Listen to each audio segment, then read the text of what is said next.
కష్టార్జితం. కాట్రేని కోనలో కామయ్య అనే ఒక కమ్మరి ఉండేవాడు. అతడు కత్తులు, కొడవళ్ళు, గుణపాలు, పారలు ఇటువంటి ఇనుప సామాగ్రి అంతా తన దుకాణంలో తయారు చేసేవాడు. ఇనుమతో సరుకు తయారు చేయడం అంటే సులభం కాదు. మండే కొలిమిని గాలితిత్తులతో ఊదాలి, ఇనుమును బాగా ఎర్రగా కాల్చాలి. అలా కాలిన దాన్ని చల్లారిపోకుండా దిమ్మ మీద పెట్టి సమ్మెటతో బాదాలి. సమ్మెట అంటే సుత్తి లాంటి ఒక పరికరం అన్నమాట. సమ్మెటతో బాదటానికి మంచి జబ్బ పుష్టి కావాలి. కామయ్యకి జబ్బ పుష్టి ఉంది, చెమటోడ్చి పనిచేసి డబ్బు సంపాదించుకోవాలన్న ఆసక్తి కూడా ఉంది. కామయ్య కొడుకు సోమయ్య. వాడు ఉత్త సోమరిపోతుగా తయారయ్యాడు. ఇందుకు కారణం వాడి తల్లి శేషమ్మ. శేషమ్మకి కొడుకు కొలి ముందు కూర్చొని కష్టపడటం ఇష్టమే లేదు. మేనమామకి మళ్ళనే తన కుమారుడు కూడా ఏదైనా ఒక ఉద్యోగం చేయాలి కానీ కొలిమి దగ్గరికే పోకూడదని ఆమె ఉద్దేశం. ఈ ఉద్దేశంతో పలక పుస్తకాలు కొనిచ్చి వాడిని బల్లోకి పంపించింది. కామయ్యకు ఇదేమీ నచ్చలేదు. కులవృత్తి చేయకపోవటం తనకు లోకానికి కూడా చెరిపేనని అతడి ఉద్దేశం. అయినా భార్య మాటకు మాత్రం ఎదురు చెప్పలేదు. సోమయ్య బల్లోకైతే వెళ్ళి వచ్చాడే కాని వాడికి చదువేమీ అబ్బలేదు. పోనీ కొలిమితిత్త వద్ద కూర్చొని గాలైనా పోయిరాదురా అబ్బాయి అని మందలించేవాడు కామయ్య.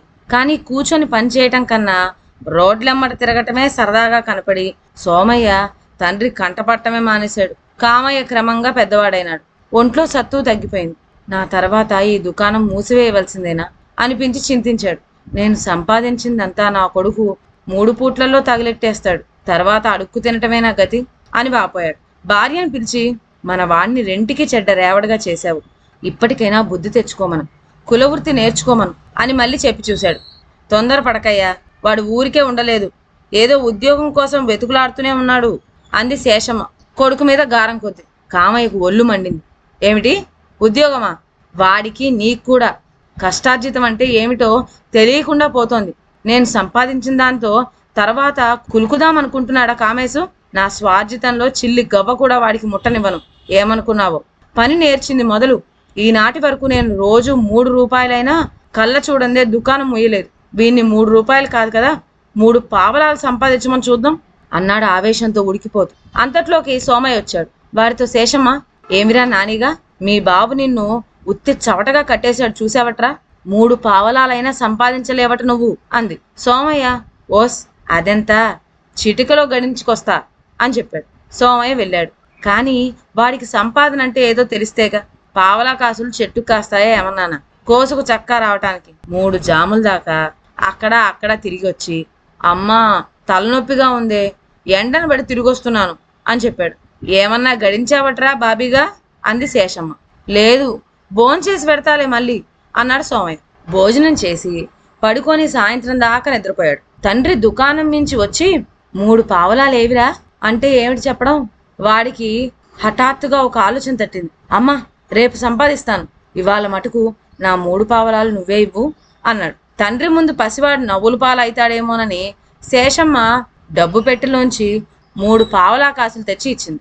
కామయ్య చీకటి పడే వరకు దాకా దుకాణంలో పనిచేసి ఇంటికొచ్చాడు. సోమయ్య డాబుగా జేబులోంచి 3 పావలాలు తీసి తండ్రి చేతిలో పడేసి, చూసుకో అన్నాడు. కామయ్య ఆ 3 పావలాల కాసుల్ని ఒక మాట అటు ఇటు తిరగేసి, ఎక్కడివిరా అబ్బి ఇవి అని అడిగాడు. ఎక్కడేమిటి, పొద్దస్తమానం ఎద్దులా పనిచేసి సంపాదిస్తేను అని దబాయించాడు సోమయ్య. ఇది నీ కష్టార్జితం కాదు అంటూ ఆ 3 పావలాలు మండుతున్న పొయ్యిలోకి విసిరేశాడు కామయ్య. మర్నాడు శేషమ్మ సోమయ్యతో, ఇవ్వాలైనా గడించుకురారా అంది. వాడా నాడు తల్లికి తెలవకుండానే 1 రూపాయి డబ్బులు పెట్లోంచి తీసుకుపోయి మిఠాయి దుకాణం మీద మార్చి పావలా పకోడీలకు జీడిపప్పు పాకానికి ఖర్చు పెట్టి మిగతా 3 పావలా తెచ్చి సంపాదించా అంటూ రాత్రి తండ్రి చేతిలో పడేశాడు. క్రిందటి రోజుకు మళ్ళనే తండ్రి ఆ 3 పావలా కాసులు తిరగేసి మరగేసి, ఇది నీ కష్టార్జితం కాదు, నన్ను మోసగించబోకు అంటూ వాటిని కూడా పొయ్యిలోకి విసిరేశాడు. 3వ నాడు సోమయ్యకు డబ్బులు పెట్లో ఏమీ చిక్కలేదు. అంతేకాకుండా తనది కష్టార్జితం కాదని తండ్రికి తెలిసిపోతోంది కూడాను. నిజంగా గడించి తేవాలని వాడు నిశ్చయించుకున్నాడు. కాట్రేని కోనలో శనివారం సంత.